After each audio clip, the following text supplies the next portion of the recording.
সে বলছে জয় হিন্দ।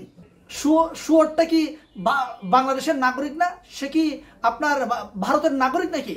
আমাদেরকে গুলি করে মেরে ফেলার জন্য ওরা আমাদেরকে হুমকি ধুমকি দেয়। সবাইকে আসসালামু আলাইকুম। লুচু ওয়ান্সবানা আয়মা।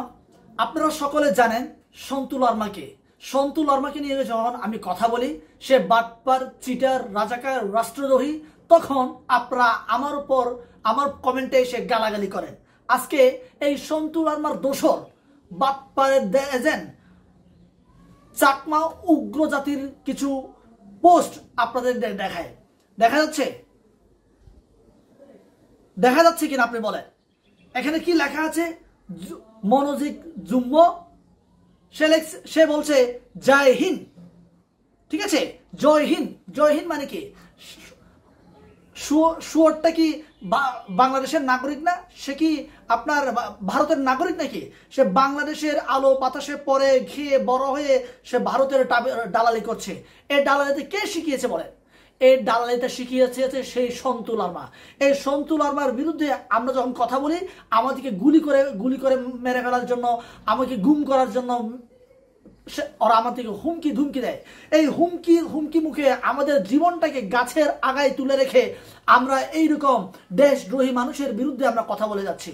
আপনারা এই সন্তু লারমাকে কোটি টাকা রাষ্ট্রীয়ভাবে বিভিন্ন এনজিও দেশি বিদেশি ফান্ড দিয়ে থাকে। আমরা যারা দেশের পক্ষে কথা বলছি আমাদের পাশে কেউ নাই। কে আছে কে নাই আমরা জানি না, তবে আমরা বিশ্বাস করি বাংলাদেশের দেশপ্রেমিক জনগণ আমাদের পাশে আছে। এই সন্তু লারমাকে প্রতিহত করতে হবে। এই সন্তু লারমা এখন কোথায় আছে আপনারা সকলে জানেন। সন্তু লারমা এখন ভারতে আছে। ভারতে কিভাবে গিয়েছে এটাও আপনারা দেখেছেন। সন্তু লারমা ভারতে গিয়েছে বাংলাদেশের রাষ্ট্রীয় প্রটোকলে।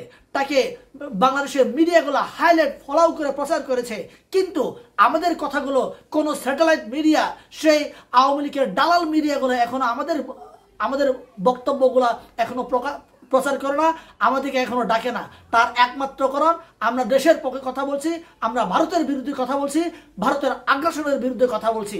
তাই আমি বলবো এই সকল কিছু উগ্র চাকমা ভারতীয় দালালদের কারণে সম্পূর্ণ চাকমা যাত্রা বিপদে পড়তে যাচ্ছে।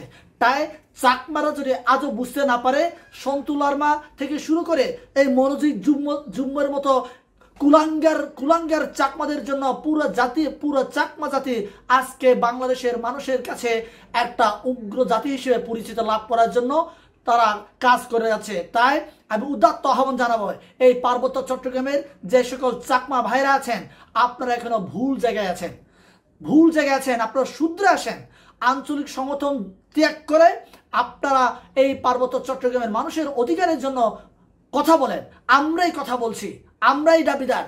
যদি সত্যিকার হতে আপনারা বলেন সন্তু লারমা পার্বত্য চট্টগ্রামের জন্য কি করেছে আপনারা বলেন। করেছে জেএসএস বানিয়েছে, ইউপিডিএফ বানিয়েছে, কুকিচিন বানিয়েছে, মক পার্টি বানিয়েছে, কত বাহিনী বানিয়েছে। এই বাহিনী বানিয়ে কি লাভ করেছে? সে কোটি টাকা চাঁদাবাজি করেছে, ফান্ড নিয়েছে, বিদেশি এনজিওর কাছ থেকে টাকা নিয়েছে। এটাই হচ্ছে তার লাভ। আমাদের কি লাভ হয়েছে? আমরা খেয়ে না খেয়ে আমার পাহাড়ের বিভিন্ন অবাঙালি জাতিসত্তাগুলো এখনো রাস্তার ধারে বসে শাক সবজি বিক্রি করে। কেন? দোকানে বাজারে বিক্রি করার সেই সক্ষমতা কি তৈরি করে দিয়েছে সন্তু লারমা? দেয় নাই কেন? সন্তু লারমা মনে করেছে এই পাহাড় ওই যে অবাঙালি জাতিগুলোকে যদি এই আপনার মূর্খ জাতিগুলোকে যদি শিক্ষিত করে তাহলে সন্তু লারমার চালগুলা বুঝে ফেলবে। সন্তু লারমার চাল বুঝলে ভারতের দালালি করতে পারবে না। তাই আমাদেরকে মূর্খ বানিয়ে রাখতে চায় সন্তু লারমা। এই মূর্খ বানিয়ে রাখা থেকে আমাদেরকে বেরিয়ে আসতে হবে এবং বেরিয়ে এসে পার্বত্য চট্টগ্রামকে ভারতের আগ্রাসন থেকে মুক্ত করতে হবে।